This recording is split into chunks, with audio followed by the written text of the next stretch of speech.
ఈరోజు కదా హరిదాసులు. పూర్వం ఒక హరిదాసు గారు ఉండేవారు. ఆయన ఒక మద్దెల వాయించేవాణ్ణి, ఒక ఫిడేలు వాయించేవాణ్ణి జట్టుగా వెంటబెట్టుకుని ఊరూరా తిరిగి హరికథలు చెప్పేవారు. ఒక గ్రామం వెళ్ళి అక్కడ ఊరి పెద్దలందరితోటి తాము వచ్చిన సంగతి చెప్పేసరికి వాళ్ళంతా ఉత్సాహంతో ఆ హరిదాసు చేత వరుసగా 40 రాత్రులు సంపూర్ణ రామాయణం చెప్పించేటందుకు ఏర్పాటు చేశారు. అయితే హరిదాసు గారికి, ఆ వాయిద్యగాళ్ళకి ఆ 40 రోజులు భోజనం ఎవరు పెట్టడం అనే ప్రశ్న వచ్చింది. హరికథలంటే చెవికోసుకుని పేరయ్య గారు చటుక్కున లేచి, ఇదో పెద్ద ఆలోచన, నేనీ ఊళ్ళో ఉండగా దాసులు ముగ్గురు మరో ఇంట విస్తరవేయటానికి ఎంత మాత్రం వీల్లేదు అని నిక్కచ్చిగా చెప్పేశాడు. హరిదాసులంటే చూపిన గౌరవానికి ఊళ్ళో వాళ్ళంతా మెచ్చుకున్నారు. హరిదాసులు కూడా చాలా సంతోషించారు. కానీ పేరయ్య గారి పెళ్ళం పల్లమ్మకి పరాయి ఇంటికి భోజనానికి వెళ్ళడం అంటే సరదా, కానీ ఒకళ్ళని పిలిచి పెట్టడం అంటే కిట్టేది కాదు. ముగ్గురు మనుషులకి 40 రోజులు 2 పూటలా వండి వడ్డించాలి అనేటప్పటికీ ఆవిడికి గుండె గుబేలుమంది. నేను చేయలేను అంటే మొగుడు ఒప్పుకోడని వాళ్ళంతట వాళ్ళే లేచిపోయే ఉపాయం ఒకటి ఆలోచించింది. ఈరోజు ఏం వంట చేస్తావు అని పేరయ్య అడిగినప్పుడు పల్లమ్మ, మొట్టమొదటి రోజు గనక పిండి వంటలతో పెద్ద విందు చేద్దాం, చక్కగా గోధుమ పిండి, చక్కెర, నెయ్యి పట్టుకురండి అంది. పేరయ్య అనుకూల దాంపత్యమంటే ఇలా ఉండాలి అనుకుని సరుకులన్నీ పట్టించుకునొచ్చాడు.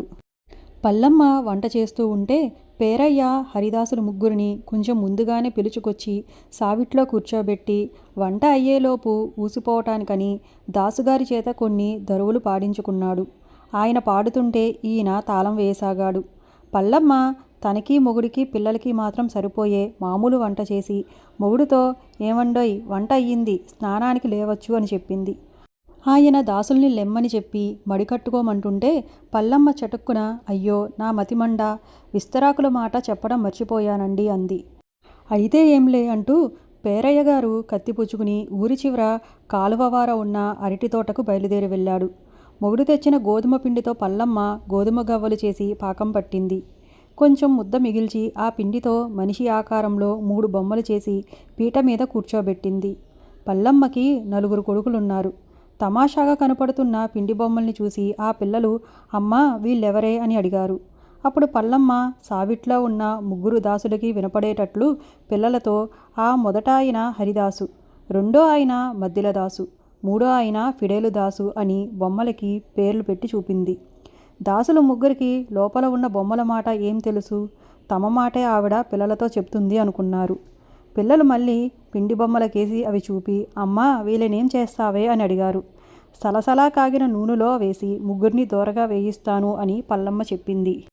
ఆ మాట విన్న దాసులు ముగ్గురు తమని ఆవిడ నూనెలో వేయిస్తానంటుందేమిటని తెల్లబోయి ఇంకా ఏమంటుందోనని చెవులు అప్పగించి కూర్చున్నారు. వేయించిన తర్వాత ముగ్గురిని పాకం పట్టి మీకు పెడతాను అని మళ్ళీ దాసులకు వినపడేటట్లు పిల్లలతో చెప్పింది. పెద్ద పిల్లవాడు మొదటి బొమ్మను చూపిస్తూ, అమ్మా నేను ఆ హరిదాసును తింటానే అన్నాడు.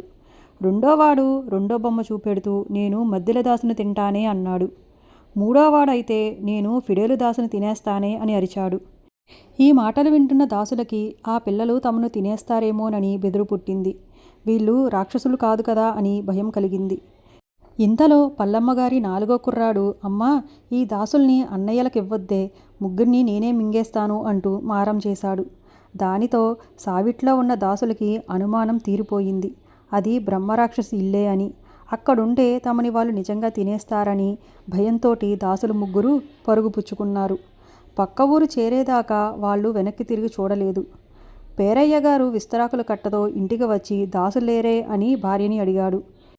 ఏమీ ఎరగని దానికి మళ్ళీ ఆవిడ, ఏం సావిట్లో లేరా అని ఎదురు ప్రశ్న వేసింది. వాళ్ళు బయటకు వెళ్ళి ఉంటారని వస్తారని పేరయ్య చాలాసేపు కనిపెట్టుకుని చూశాడు. వాళ్ళెప్పటికీ రాకపోవటం వల్ల ఆఖరికి తాను భోజనానికి లేచాడు.